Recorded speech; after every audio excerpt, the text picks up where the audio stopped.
Hello everyone, you are watching fit food flavours और मैं हूँ dietitian Manju Malik. Fit meal in 15 के आज के एपिसोड में हम बनाएंगे एक बहुत ही हेल्दी हाई प्रोटीन ब्रेकफास्ट मील और ये है ओट्स स्पिनच ऑमलेट। ये एक बहुत ही अल्टीमेट, बहुत ही nutritious, fibre rich, nutritional dense breakfast recipe है जो डिलिशियस है। If you like eating oats and eggs into your breakfast तो ये कॉम्बिनेशन आपके लिए बहुत ही अमेजिंग रहने वाला है। ना सिर्फ ये हेल्दी कार्ब्स में रिच है, प्रोटीन में रिच है, बल्कि जो वेजिटेबल यानी स्पिनच हमने ऐड की है उससे इसके अंदर एंटीऑक्सीडेंट्स और बहुत सारे और भी माइक्रो न्यूट्रिएंट्स ऐड हो गए हैं।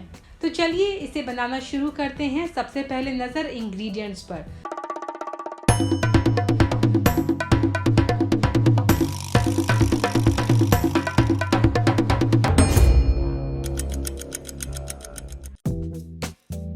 तो इसे बनाने के लिए हमने लिए हैं स्पिनच यानी पालक।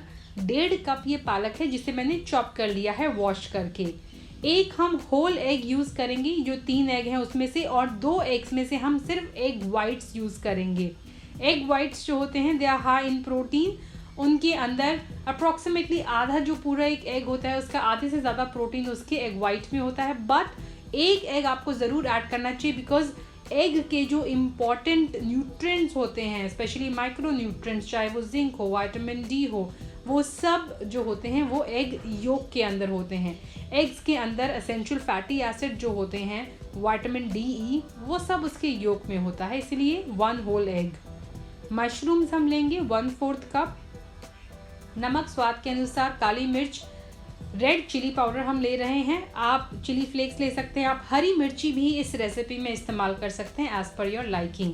और हम एक टमेटो ले रहे हैं। टमाटर इसीलिए क्योंकि जो बाकी न्यूट्रिएंट्स हैं, जैसे एग्स के अंदर जो न्यूट्रिएंट्स हैं, उसके अब्जॉर्प्शन में हमें ये हेल्प करेगा। साथ ही ब्रेकफास्ट में अगर आप इसे थोड़ा सा कुक करके खाते हैं, इसका लाइसोपीन इंक्रीज हो जाता है। ऑल्सो बाकी न्यूट्रिएंट्स के अब्जॉर्प्शन के साथ साथ इसके अंदर खुद भी बहुत सारे न्यूट्रिएंट्स होते हैं, फाइबर होता है जो आपके लिए हेल्दी रहेगा, specially if you are on your weight loss journey.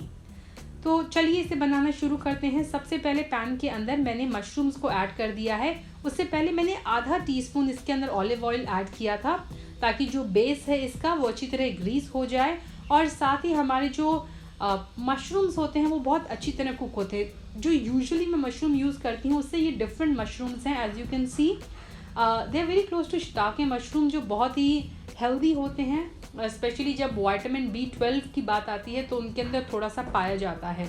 अगर आप इसे सन ड्राई कर लेंगे तो विटामिन D भी इसके अंदर आ जाएगा। पालक मैंने ऐड कर दी है, इसे भी हम हल्का सा कुक करेंगे। कोई भी आपको पानी इसके अंदर ऐड करने की ज़रूरत नहीं है। पालक के अंदर अपना खुद का बहुत मॉइस्चर होता है और उससे ये बहुत ही अच्छी तरह कुक हो जाएगा। जब तक ये कुक हो रहा है हमने ढक करके इसे छोड़ दिया है।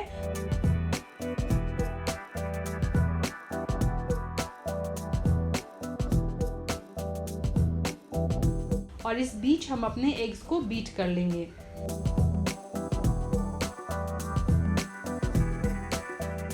तो मैंने यहाँ पर 3 एग्स लिए हैं जिसमें से 2 एग वाइट हैं, 1 होल एग है। मैंने नमक स्वाद के अनुसार, थोड़ा सा काली मिर्च का पाउडर और चिली फ्लेक्स इसके अंदर ऐड कर दिए हैं।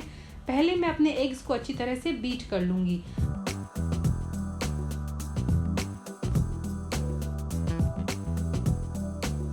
तो एग्स को हमें उतनी देर तक बीट करना है जब तक कि बिल्कुल फ्लफी ना हो जाए।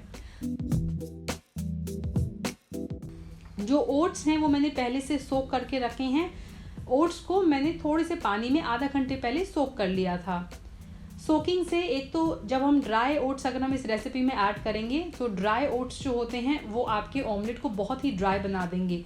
सो सोकिंग से वो ड्राइनेस नहीं रहेगी, आपका जो ऑमलेट बनेगा वो बहुत ही अंदर से मॉइस्ट होगा, वो बिल्कुल ड्राई नहीं होगा, खाने में अच्छा लगेगा। So this is one trick जो मैं आपको सजेस्ट करना चाहूँगी। हम इस रेसिपी में पालक इस्तेमाल कर रहे हैं जो vitamin A, C, K, iron, folate और पोटेशियम में रिच होती है, लेकिन उसमें फाइबर भी बहुत ज़्यादा होता है।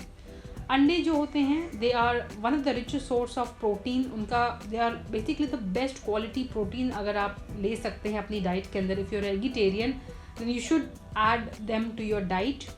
जो ओट्स होते हैं they are high in zinc, they are high in fibre, beta glucan होता है फाइबर उनके अंदर जो आपकी डाइजेस्टिव हेल्थ के लिए बहुत अच्छा होता है।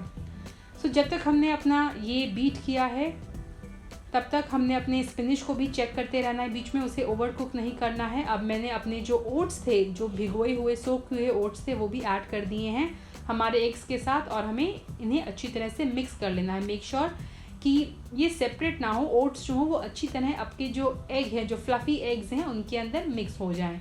नेक्स्ट स्टेप जो हमारा है वो ये कि अब हमें इसे पैन के अंदर ऐड करना है। तो पालक को और मशरूम को नीचे अच्छी तरह स्प्रेड कर दीजिए और फिर हमें अपना बैटर जो है वो इसके ऊपर ऐड करना है। स्पिनिच जो है यहाँ पर ऑलमोस्ट आप कह सकते हैं 50% कुक हो गई हैं।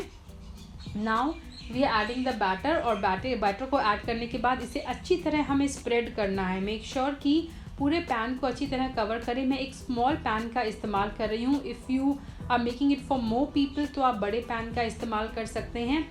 This is basically a medium, ये बहुत छोटा पैन भी नहीं है, it's a medium size pan. हम अब इसे ढक कर कुक करने के लिए छोड़ देंगे। मेक श्योर कि आपकी जो आंच है, जो स्टोव की आंच है, वो लो पर रहे। इसे बिल्कुल धीमी आंच पे हमें कुक करना है। आप चाहें तो इसके अंदर कोई और स्पाइसेस भी ऐड कर सकते हैं। आप चाहें तो कैप्सिकम या कोई और वेजिटेबल भी इसके अंदर ऐड कर सकते हैं। मशरूम को आप कैप्सिकम से रिप्लेस कर सकते हैं। हल्का हल्का हमें देखना है कि ये साइड्स छोड़ रहा है कि नहीं। ऑल्सो इससे पहले कि आप इसे फ्लिप करें, ध्यान रखें कि ऊपर से आप देख सकते हैं लिक्विड जो है वो थोड़ा जिगली जिगली है। इसके ऊपर बिल्कुल लिक्विड इस तरह नहीं होना चाहिए कि जब आप पैन को हिलाएं तो वो हिले।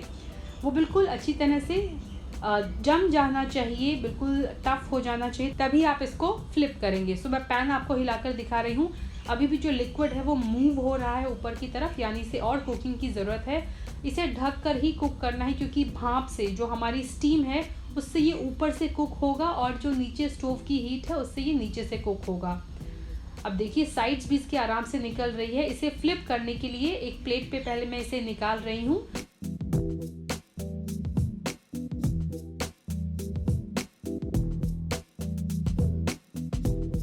और फिर मैं इसे फ्लिप कर दूंगी इस तरह से। तो पैन को मैंने ऊपर किया और ये हमारे पैन के अंदर आ गया। And now we will cook it for just extra 2 minute, उससे ज़्यादा हमें कुक नहीं करना है। बहुत ही सुंदर, आप चाहें तो इसमें कलरफुल कैप्सिकम ऐड कर सकते हैं।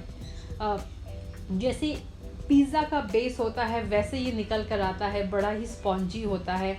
आप चाहें अगर बच्चों को अगर आप इसे देना चाहें तो इसके ऊपर आप थोड़ा सा चीज़ लगा सकते हैं। टमेटोज़ ऊपर इसके आप ऐड कर सकते हैं। You can add some colourful capsicums जैसे मैंने आपसे कही थी। और अब मैं इसे फ्लिप करके आपको दिखाऊंगी। ये देखिए कितना अच्छी तरह से ये कुक हो गया है। बहुत ही अच्छे कलर भी आया है। स्पाइसेस जो मैंने ऐड की थी इसके ऊपर, चिली फ्लेक्स, वो दिख रहे हैं। अब मैं इसे आपको कट करके दिखाती हूँ कि अंदर से ये पूरी तरह से कुक हो चुका है, बिल्कुल भी कहीं से भी ये कच्चा नहीं है। तो इसीलिए धीमी आंच पे कुक करना है। And it is one of the easiest and innovative way to include oats and spinach यानी सब्जियां और साथ ही एग्स इन वन मील। यानी आपको अलग से ओट्स, अलग से एग्स या अलग से वेजिटेबल्स को कुक करने की या स्टीम करने की ज़रूरत नहीं है। एक पैन में एक ही बारी में आप ये सारी चीज़ें बना सकते हो। तो साथ ही में मैंने अपने टमेटोज़ को भी हल्का सा रोस्ट कर लिया था धीमी आंच पे। एंड एज आई सेड ये आपकी मील को कंप्लीट करेगा। उसके जो आपने एग ऐड किया है, स्पिनिच, उसके न्यूट्रिएंट्स के एब्जॉर्प्शन में हेल्प करेगा। साथ ही टमेटो के खुद के अंदर भी काफ़ी अच्छे न्यूट्रिएंट्स होते हैं। तो आप इस high protein high fibre breakfast को एंजॉय कीजिए। And just look at the beauty, कितनी अच्छी आपकी प्लेट लग रही है। अगर आप एज आई सेड थोड़ा सा चीज़ इस पे लगा के थोड़ा सा और इसे कलरफुल बना के बच्चों को देंगे तो वो भी इसे बहुत ज़्यादा इंजॉय करेंगे। तो इस ब्रेकफास्ट रेसिपी की अगर मैं हेल्थ बेनिफिट्स की बात करूँ तो आपकी इम्यूनिटी के लिए, कोलेस्ट्रॉल लेवल को बैलेंस करने के लिए, शुगर लेवल को रिड्यूस करने के लिए, हाइपरटेंशन है तो उसे कम करने के लिए, आपकी बॉडी को रिलैक्स करने के लिए, आपके हार्ट के लिए, बोन्स के लिए, वेट लॉस के लिए और इन्फ्लेमेशन को कम करने के लिए भी ये रेसिपी बहुत ही अच्छी है। तो आप इस इंटरेस्टिंग सी रेसिपी को ज़रूर ट्राई कीजिएगा। सर्दियों का मौसम है, स्पिनिच, मशरूम्स बहुत अच्छे आते हैं और इस मौसम में आप ज़्यादा एग्स भी कंज्यूम कर सकते हैं, ऐड कर सकते हैं अपनी डाइट के अंदर। अगर आप वेजिटेरियन हैं और चाहते हैं कि इसी रेसिपी का मैं वेजिटेरियन वर्जन भी यहाँ पर लेकर आऊँ तो do let me know, I will share with you कि कैसे आप इस रेसिपी को एक वेजिटेरियन रेसिपी में जो खुद हाई प्रोटीन हो, हाई फाइबर हो, कैसे कन्वर्ट करके इसे बना सकते हैं। आज के लिए इतना ही। अगर आप इसे ट्राई करते हैं तो कमेंट सेक्शन में अपना फीडबैक ज़रूर मेरे साथ शेयर करें। इसके अलावा अगर आप इसकी पिक्चर्स लेके मेरे साथ शेयर करना चाहते हैं तो वो आप मेरे साथ इंस्टाग्राम पे शेयर कर सकते हैं। आप मुझे डीएम कर सकते हैं, मैसेज कर सकते हैं, या फिर आप पोस्ट करके मुझे टैग कर सकते हैं। So thanks for watching. I hope you enjoyed watching this video. Stay healthy, stay fit, stay active, and I'll be back very soon. Until next time, you take care. Bye bye.